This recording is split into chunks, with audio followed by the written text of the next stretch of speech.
రాష్ట్ర ప్రభుత్వం తమతో వెట్టి చాకిరీ చేయిస్తుందని ఆశా వర్కర్లు ఆవేదన వ్యక్తం చేస్తున్నారు. అధికారుల నుంచి తమపై ఒత్తిడి ఉందన్నారు. తమ సమస్యలు తక్షణమే పరిష్కరించాలని సమ్మె బాట పట్టిన ఆశా వర్కర్లతో మా ప్రతినిధి Arun Kumar face to face.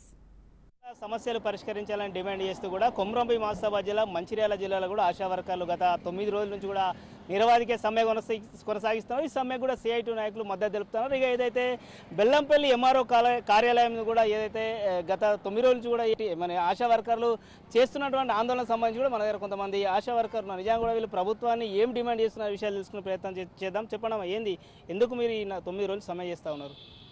మాకు జీతం సరిపోతలేదు. మాకు ఇచ్చే జీతం చాలా తక్కువ. ఏమన్నంటే ప్రభుత్వము మేము ఎక్కువ జీతం ఇస్తున్నాము, ఎక్కడ లేని రాష్ట్రంలో ఏ రాష్ట్రంలో లేని విధంగా ఇక్కడ మేము జీతాలు ఎక్కువ ఇస్తున్నాము అని చెప్పని మాట్లాడుతుంది ప్రభుత్వము.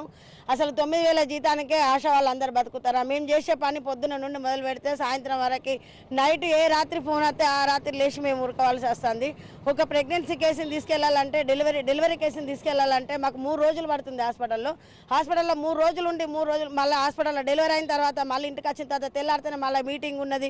ఇవాళ ఇక్కడ డిఎంఎన్హెచ్ఓ సార్ వస్తున్నాడు, ఇక్కడ మేడం వాళ్ళు వస్తున్నారు, ఖచ్చితంగా హాస్పిటల్ రావాలని చెప్పి తెల్లారితేనే మళ్ళీ రమ్మని చెప్తే ఇటు డెలివరీ చేయించిన తెల్లారే మళ్ళీ హాస్పిటల్ పోవాల్సిన పరిస్థితి ఏర్పడుతుంది.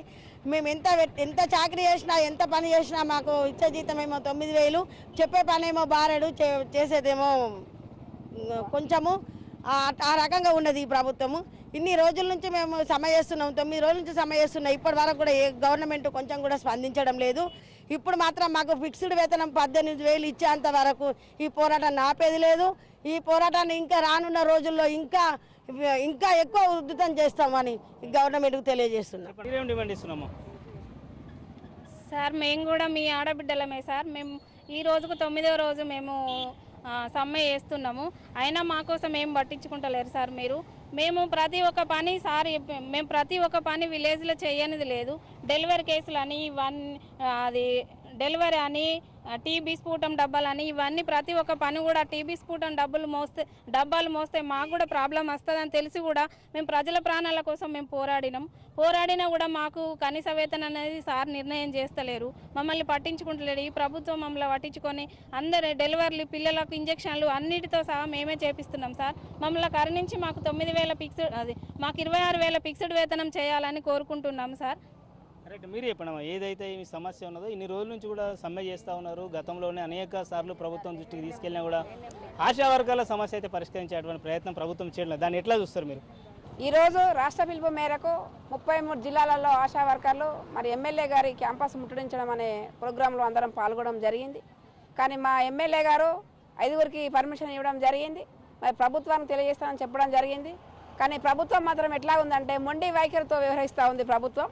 మరి గత 9 రోజుల నుండి ఆశాలు ఆడబిడ్డలు తెలంగాణ రాష్ట్రంలో ఆడబిడ్డలు నేను ఈరోజు ఎవరిని కూడా రోడ్డెక్కనివ్వకుండా మీ అందరికీ కనీస వేతనాలు చేస్తానని చెప్పేసి మరి కరోనా టైంలో కష్టపడి పనిచేసినటువంటి ఆశా వర్కర్కు ఈరోజు మరి రాష్ట్ర ప్రభుత్వం మరి 9,500 రూపాయలు ఇస్తామని చెప్పేసి చెప్తా ఉన్నాడు మన హెల్త్ మినిస్టర్ గారు.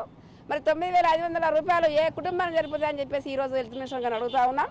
ఎంపీల గారికి, మంత్రుల గారికి, ముఖ్యమంత్రి గారికి మరి వేతనాలు ఎందుకు పెంచుకుందామని చెప్పేసి ఈరోజు జిల్లా అధ్యక్షులుగా డిమాండ్ చేస్తూ ఉన్నాను. మీరు చెప్పండి నిజంగా కూడా ఏదైతే సిఐటి ఆధ్వర్యంలో కూడా వీళ్ళకి మద్దతు తెలుపుతా ఉన్నారు, నిజంగా కూడా ప్రభుత్వం వీళ్ళ సమస్యలు పరిష్కరించకపోతే మీరు ఎటువంటి ఉద్యమాలకు సిద్ధమవుతారు? ఒకటి, ఆశా వర్కర్లు గత 9 రోజుల నుంచి రాష్ట్ర వ్యాప్తంగా సమ్మె చేస్తున్నారు. మంచిర్యాల జిల్లాలో ఉన్నటువంటి 18 మండలాల్లో కూడా ఆశా వర్కర్లు సమ్మెలో ఉన్నారు. ఆశా వర్కర్లు పెట్టిన డిమాండ్లు ఏవైతే ఈ గొంతెమ్మ కోరికలు కాదు, ప్రభుత్వము పరిష్కారం చేయలేనటువంటి సమస్యలు కూడా కాదు. తెలంగాణ రాష్ట్రంలో గల్లపెట్ట బాగా నిండుగా ఉన్నదని చెప్తుడు కేసీఆర్. తను అడిగిన వాళ్ళల్లా అందరికీ నేను వరాలు ఇస్తున్నా అని చెప్పి అంటుడు.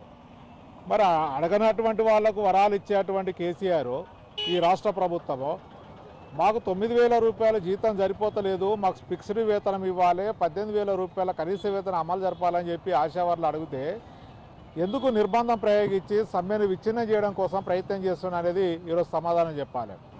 కరోనా టైంలో ఆశా వర్కర్లే రోడ్ల మీద ఉన్నారు. కరోనా టైంలో ఆశా వర్కర్లు గ్రామాల్లో పట్టణాల్లో తిరిగిళ్ళు. ఎమ్మెల్యేలు, మంత్రులు, ముఖ్యమంత్రి ఇంట్లో నుంచి బయటికి వెళ్ళినటువంటి పరిస్థితి లేదు. అంత సేవ చేసినటువంటి ఆశా వర్కర్లకు జీతం ఇవ్వడానికి నీకు చేతులు ఎందుకు రావడం లేదు? వాళ్ళు అడిగే అటువంటి డిమాండ్లు పరిష్కరించడానికి నీకు మనసు ఎందుకు రావడం లేదు? అందుకే నీ ప్రభుత్వం ఎంత మొండిగా ఉంటే ఆశా వర్కర్లు అంతకంటే పెద్ద మొండిగాళ్ళు. సమ్మక్క సారక్క వారసులు, ఐలమ్మ వారసులు వీళ్ళు పోరాటం చేసి తెలంగాణ ఎట్లయితే సాధించుకున్నారో పోరాటం చేసి ఆశా వర్కర్లు తమ డిమాండ్లను పరిష్కరించుకుంటారని సందర్భంగా తెలియజేస్తున్నాం. రైట్గా ఇదైతే ఆశా వర్కర్లతో పాటు నాయకులు తెలుపుతున్నటువంటి పరిస్థితి. ఏదైతే ఆశా వర్కర్లతో కూడా ప్రభుత్వం వెట్టి చాకరీ చేయిస్తుందని కూడా ఆవేదన వ్యక్తం చేస్తున్నారు.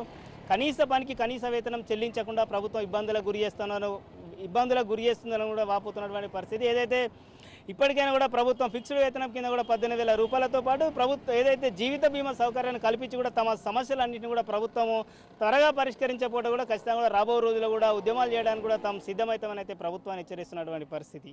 Camera person Srinivas, Arun Kumar, Raj news, Mancherial జిల్లా.